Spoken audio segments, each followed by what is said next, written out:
శబ్దం ప్రతిదినం ప్రభు సన్నిధి. ప్రార్థిస్తూ ప్రభుని స్తుతిస్తూ ఉన్నాం ప్రియులారా.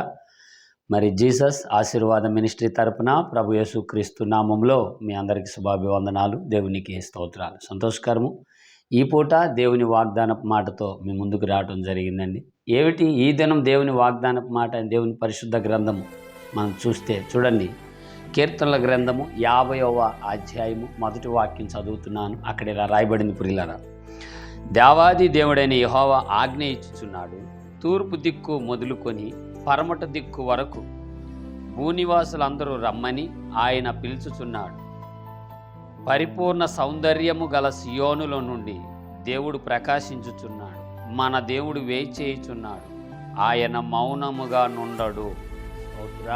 ఇలాగా ఓ అద్భుతమైన మాటగా దేవుని పరిశుద్ధ గ్రంథములో ఏమండి ఆసాపు ద్వారా దేవుడు రాయించిన మాట మనకు కనబడుతుంది. ఏమని అంటే, దేవాతి దేవుడైన యెహోవా ఆజ్ఞ ఇచ్చాడు. ఎందుకని? తూర్పు దిక్కు మొదలుకొని పరమట దిక్కు వరకు భూనివాసులందరినీ ఆయన పిలుచుచున్నాడు. పరిపూర్ణ సౌందర్యము గల సియోనుల నుండి దేవుడు ప్రకాశించుచున్నాడు. హల్లెలూయా. ఎందుకు పిలుస్తున్నాడు? ఇన్నాళ్ళు నువ్వు పడిన ప్రయాసం. ఎందుకు ఆయన ఆజ్ఞ ఇచ్చుచున్నాడు అంటే, ఎన్నాళ్ళు నువ్వు ఆయన ఆజ్ఞను గైకొన్నావు కనుక. ఎందుకు ఆయన నీ పక్షముగా పిలిచే వాళ్ళ విషయంలో, నిందించిన వారి విషయంలో మౌనంగా ఉండక నీకు న్యాయం తీర్చి నీ న్యాయమును, నీ నీతిని, నీ ప్రయాసను అంతటిని పరులకు తెలియపడటానికి ఆయన మౌనంగా ఉన్నాడు. దేవునికి మహిమ కలుగును. ఆయన అంటున్నాడు. ఆసాపు గారి ద్వారా చదువుతున్నాను కొంత మాట. కీర్తన గ్రంథం 50వ అధ్యాయులు అంటాడు, నీ పక్షముగా మౌనంగా ఉండడు. ఎందుకున్నాడు? నీ నీతిని అనుసరించున్నావు. ఎందుకున్నాడు మౌనంగా అంటే, చాలా విషయాలు మనం చూస్తూ ఫస్ట్లో మేమున్నామండి మీ పక్షముగా, మీకు మేలే చేస్తాము కానీ కీడు తలపెట్టము అన్న వాళ్ళందరూ ఆ పెద్ద ఈ పెద్ద సమావేశం వేసి కూర్చొని మాట్లాడటం మొదలుపెట్టిన తర్వాత మాట్లాడక మౌనం అయిపోయి ఏదేదో మాట్లాడే వాళ్ళు ఉంటారు. అసలు విషయానికి టెంపర్ చేయలేని పరిస్థితి. ఎందుకని? వారిలో యథార్థత లేనందున. రెండోది వచ్చి ఏమండి, ఇక్కడ ప్రభు చెప్పే మాట ఏంటి తెలుసా?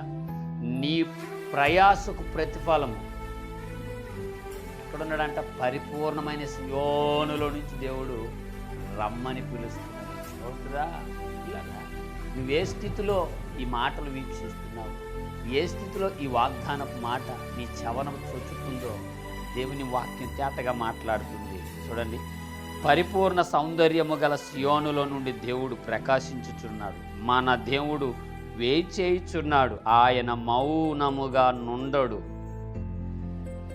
వేయిచున్నాడంటే ఎదురు చూస్తున్నాడంటే. మరొక దగ్గర కూడా ఇలా రాయబడి ఉంటుంది. ఏమని? ఆయన త్వరగా కార్యం జరగాలని ఆత్రపడుచుండిన అనే మాటలు కూడా బైబిల్ గ్రంథంలో మనం చదువుతాం.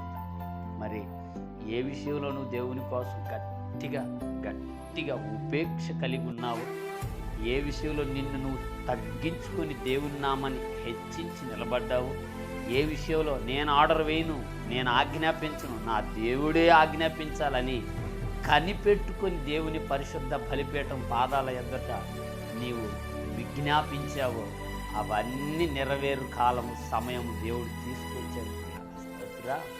నీకోసమే దేవుడు తీసుకొచ్చాడు. ఎందుకంటే ఆయన మాట్లాడక మౌనం ఉండే దేవుడు కాదని ఉంటుంది బైబిల్లో. నేను మాట్లాడే దేవుడిని అన్నాడు ఆయన. స్తోత్రా.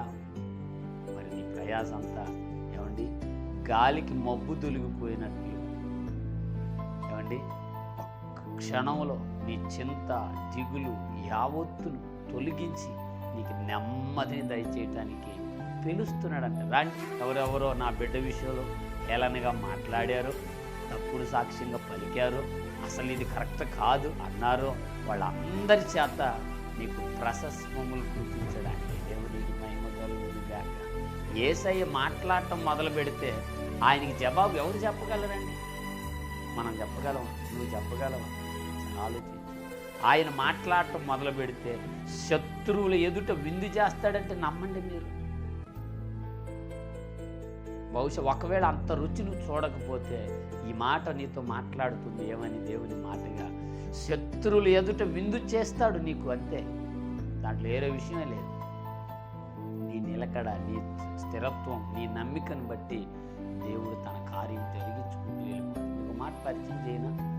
దేవుడు ప్రభువుగా భూమి మీద సంచరిస్తున్న దినాల్లో ఏమండి, ఇక్కడ కపుర్నహోమ్ అనే ఒక ప్రాంతం ఉంటే ఆ ప్రాంతంలో ఒక్క కార్యం కూడా దేవుడు చేయలేకపోయాడు ప్రభు అక్కడంటే మీరు నమ్మాలి. మరి ఎందుకు చేయలేకపోయారంటే వాళ్ళందరూ ఆయన ఏ కాడికి నువ్వు వడ్రింగ వారి కుమారుడని నెట్టేశారే కానీ నువ్వు సర్వలోక పాప పరిహారం కొరకు వచ్చిన క్రీస్తు అని ఒక్కరు కూడా విశ్వాసించలేదు. అంటే విశ్వాసం లేని కాడ కార్యం జరగదు, కానీ దేవుని కోసం ప్రయాసపడే నీకెందుకు కార్యం జరగదు? దేవుని సంగమా, ఆయన హస్తం పురచకాలేదు కదా నీకు మేలు చేయడానికి.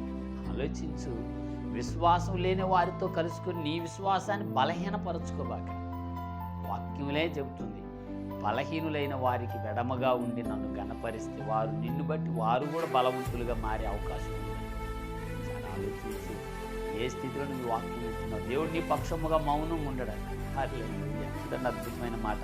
దేవాది దేవుడైన యెహోవా ఆజ్ఞ ఇచ్చుచున్నాడు, తూర్పు దిక్కు మొదలుకొని పరమట దిక్కు వరకు భూనివాసులందరినీ రమ్మని ఆయన పిలుచుచున్నాడు.